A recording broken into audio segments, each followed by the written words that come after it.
Hello guys! Hello everyone! For today's video nga po ay a-attend po kami ng birthday! O diba ang saya na naman ni Pure Mang yan. Ngiting kakain na naman ako at mabubusog na naman ang aking tummy. Chars lang! At kailangan na rin po naming tumambay sa wifi kasi nga po talagang walang signal po ang aming natambayan. Talagang wala, as in wala. Yung kahit yung ano mo lang, kahit one lang wala. Pero sa wifi, yung mga Fiso wifi, okay naman po yung signal. Kaya lagi kami dito tumatambay every ah, hapon. Kaya ayan, talagang sinusulit namin 'pag nagwa-wifi kami, siguro mga 2 hours or 1 hours nandun kami kasi nga po minsan, kailangan rin namin makipag-chat sa aming mga kamahalan, chars lang. Oy, andito na nga po pala kami sa may birthday at ayan na nga nasimulan namin kumain.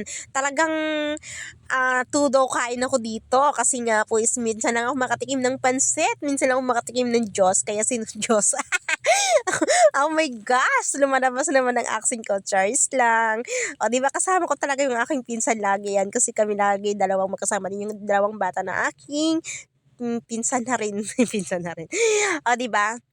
Nagkakahiyaan pa sana kami nung una kumain kaso nga no choice kami, gutom na gutom ng tummy namin. O, di ba? Chars lang guys. Sa mga gusto po subscribe ng aking YouTube channel, pa-subscribe naman po ako, Pure Mangyan Vlog. Then, pa-follow po ako ng Facebook page ko, Pure Mangyan. Maraming salamat po sa lahat and God bless you all. We'll have you!